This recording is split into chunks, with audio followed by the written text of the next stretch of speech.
Good day, everybody. This is Yin Yang in California with morsels of a thought number 1502. I had something in both eyes. I had to get something out of my eye. So I'm a minute and a half late, I think. Anyway, today we are with Ellen Fein and Sherrie Schneider's book, The Rules Handbook. The New York Times best-selling authors of The Rules, these uh, mavens of dating, The Rules Handbook, a guide to creating loving and lasting relationships. Today we are on day 310. Today I plan to inspire you to have a great day with morsels of a thought of wisdom. Knowing the right thing to do is a part of wisdom, and actually doing it is virtue. So we want to add choose empathy, day 310 from Ellen Fein and Sherrie Schneider. You mention that you're tired. Your husband again says, tired from what? Your girlfriend would probably say, I'm sure you do so much. Don't blow up at him for being insensitive. Just say, oh, this and that. He doesn't mean anything by it. Most men are just not wired to be sympathetic. He thinks he's being rational by asking. Don't tell him you have zero empathy.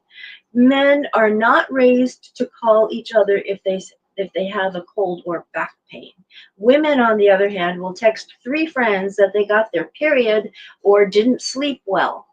Women bond over sharing their problems. These cramps are unbelievable, while men bond over competition and success.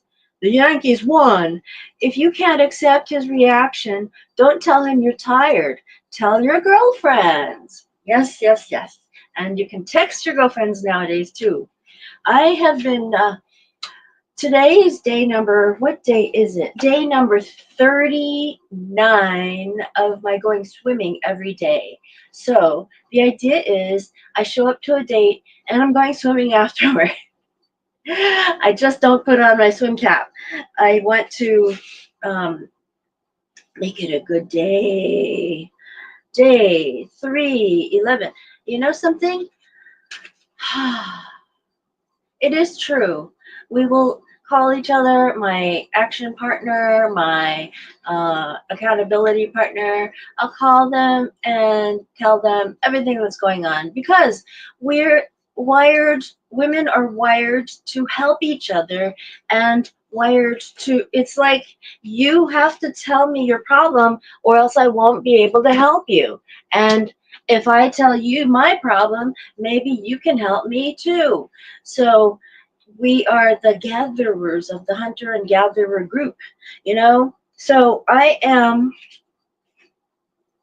gonna tell everybody if the Yankees win, I'll say that, but then that'll be the Yankees win. And you know what?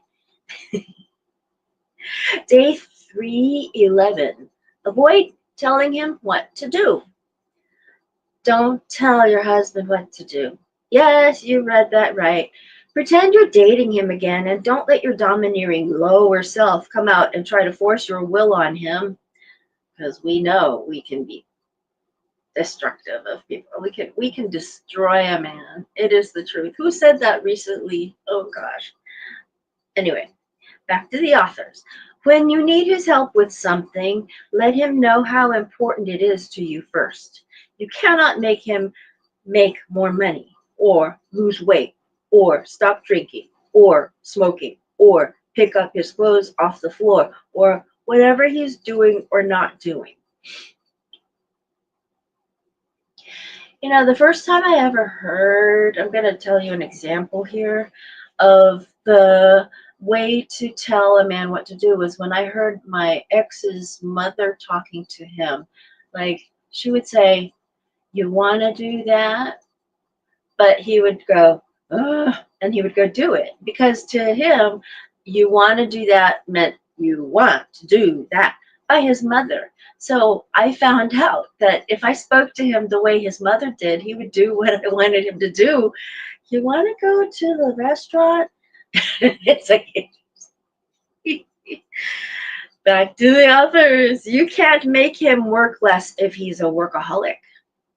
You can't make him work more if he's not ambitious. Oh, tell me about it. I have an example of that too. I had an ex, and this was the one I was married to. He was supposed to learn English, and we were in a foreign country. And I noticed that he'd hired somebody to take care of the house cleaning. So the man was in the kitchen cooking our meal, and he would eat with us. But I noticed my ex-husband just sit down and look around and I thought, we're supposed to be trying to get you to learn English. So I divorced him. Anyway, next. You can't make him work less if he's a workaholic. You can't make him work more if he's not ambitious. He's not 5 years old. Stay in your own lane. Live your own life. The only deal breakers are betrayal, infidelity, and stealing your money. But if you absolutely must have your way with an issue, for example, you want a new living room set, say, this is important to me.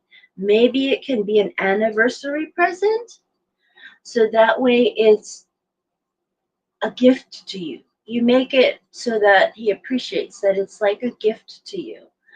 Um,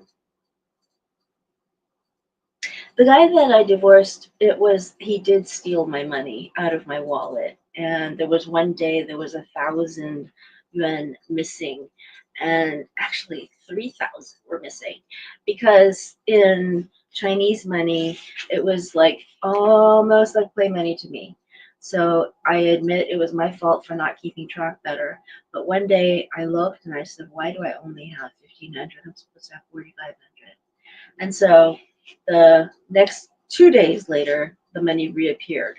But that meant that it took 2 days to get that, which meant that this guy was hustling. So I divorced him. Thank goodness. This was many years ago, actually. This was like, I don't know, 20 years ago already. Day 312. Complaining is ineffective. Okay, I'll stop complaining about my ex. Complaining is ineffective.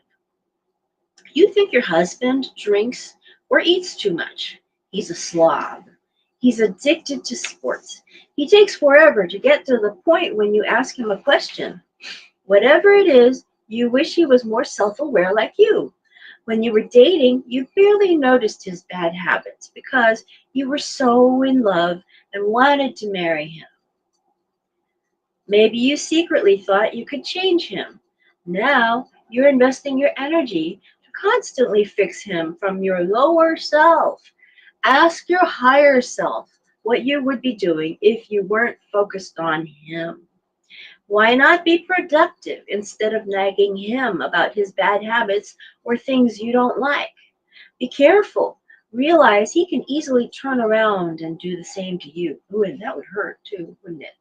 Because if you feel like you're self-aware and the man tells you that you need to be more self-aware, that'll hurt somewhat. Somewhat. Day 313, accepting correction. Most husbands tend to be efficiency experts. Um, I have to say, when I got married, it was to a Shanghainese man. And in that culture, Shanghainese men are the efficiency experts. They're the ones that keep things neat. Hold on, I gotta get some water. Oh gosh, excuse me. I have to get some water. Water. Oh, goodness gracious. This is a bottle of water. Left-handed, right-handed today. Okay, sorry. Mhm. Okay, now I'm stronger. Now I'll be able to do more laps. Okay, women who, okay, hold on. But if you think your higher self, okay, hold on. Accepting correction. We'll read this. I think I was saying something, but I can't remember. Day 313, I'm sorry. Accepting correction. Most husbands tend to be efficiency experts. Yours may notice that you hate to cook and love to shop. You don't want him to tell you what to do, but if you think higher self thoughts that your husband was put into your life to help you become the best version of yourself, you will take correction. Women who love to order takeout food are now whipping up dishes because their husbands wanted more home cooked meals. Other women are getting out of debt because their husbands put a stop to their out of control shopping for designer bags and shoes. Instead of getting annoyed or arguing, try to think of your husband as your biggest helper. He's the closest to you, and he will.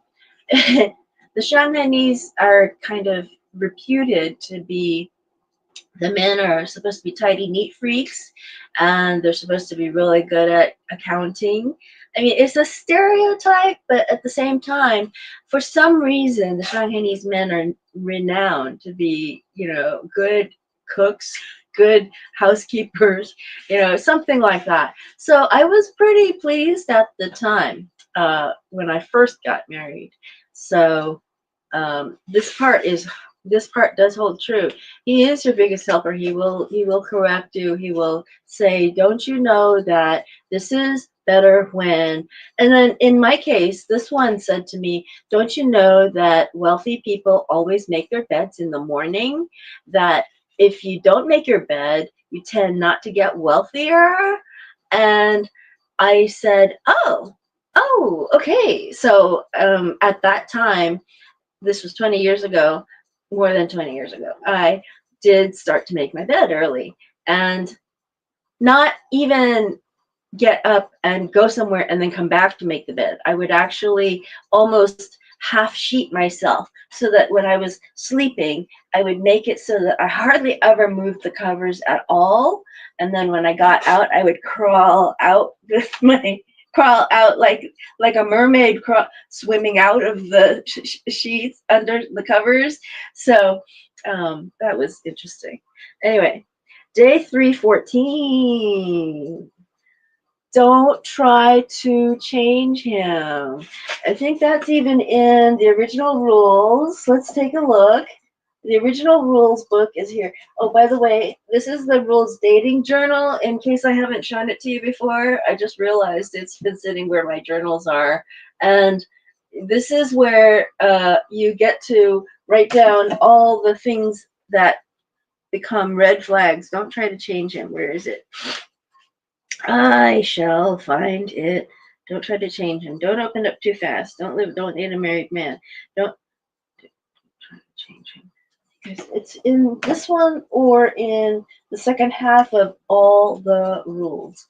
The book All the Rules encompass encompasses both of these books, the rules one and the rules two. The first rules book doesn't have a number on it. The rules two has a Roman numeral two, and it says more rules to live and love by. I think it says don't try to change him, don't try to change him. Which rule is that?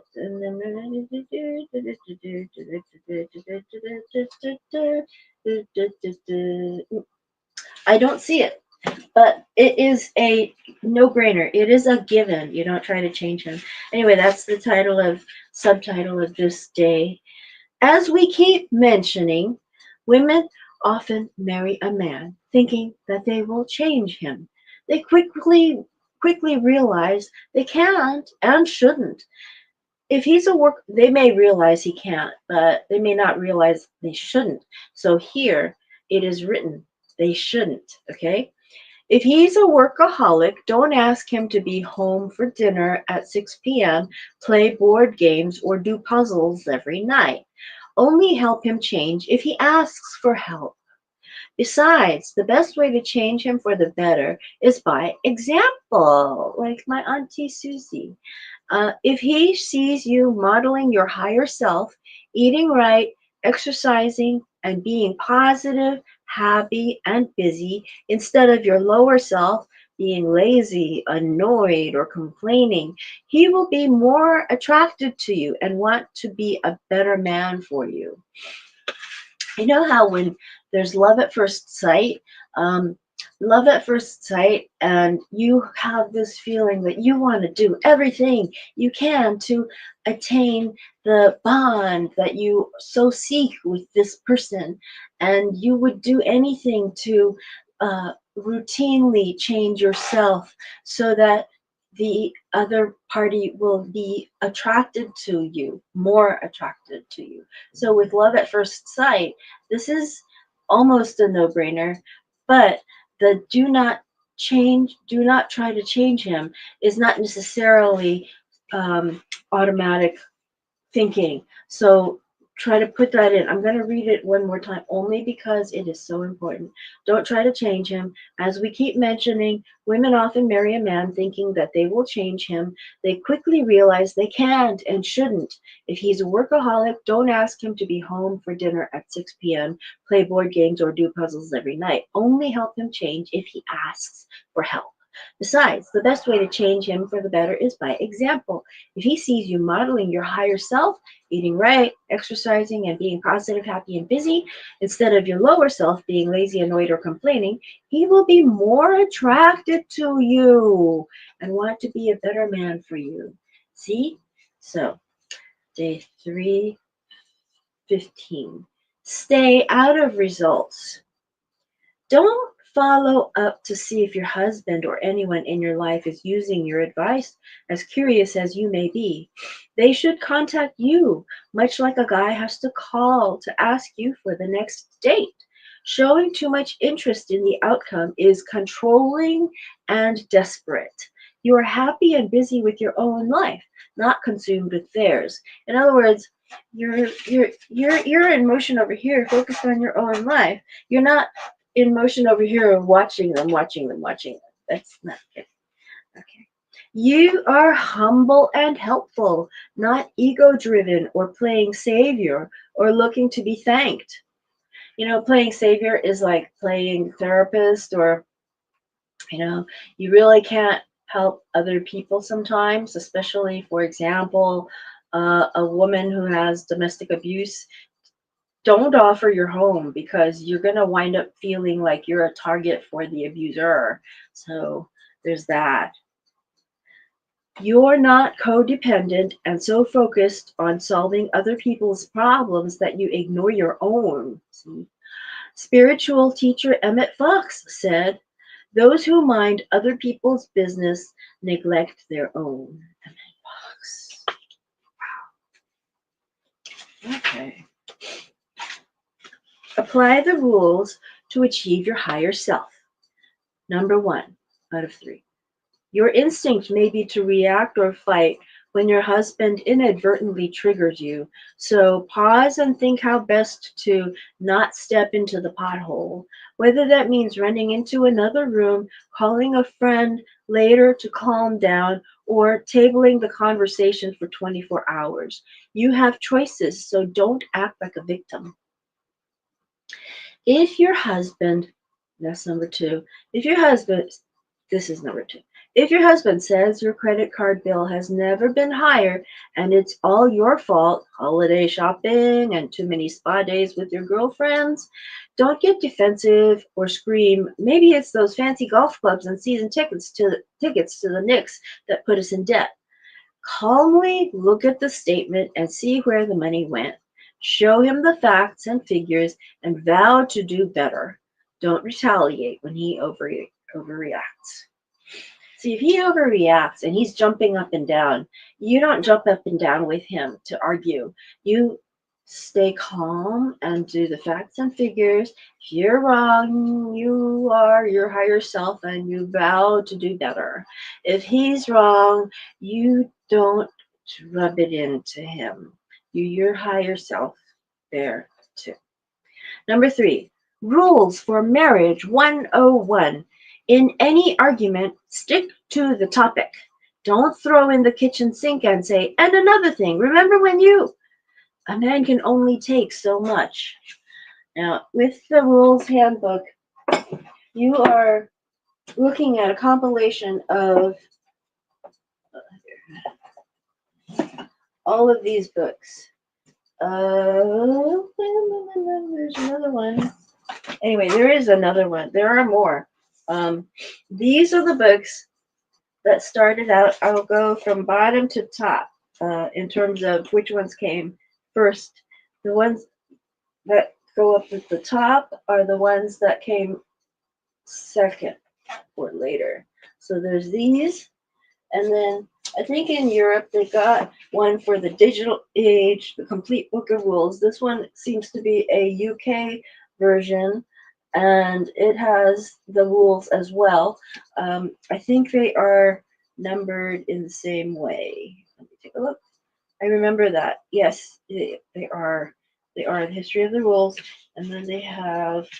Actually, this one has all the rules. So this one does have um, this content in it. So this is the same as these two. So there we go. And it's called The Complete Book of Rules, Time-Tested Secrets for Capturing the Heart of Mr. Right.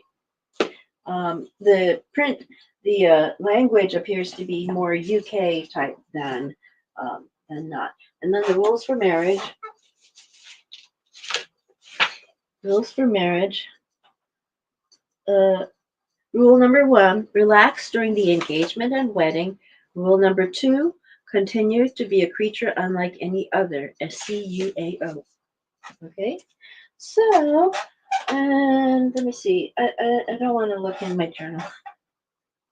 I don't want to show you my journal inside. That's mine. So anyway, I hope I've inspired you to have a great day, women. And men, if you hear this, please know that women that do the rules are trying very hard to live nicely with you. And here we are. Okay. Old Kinderhook.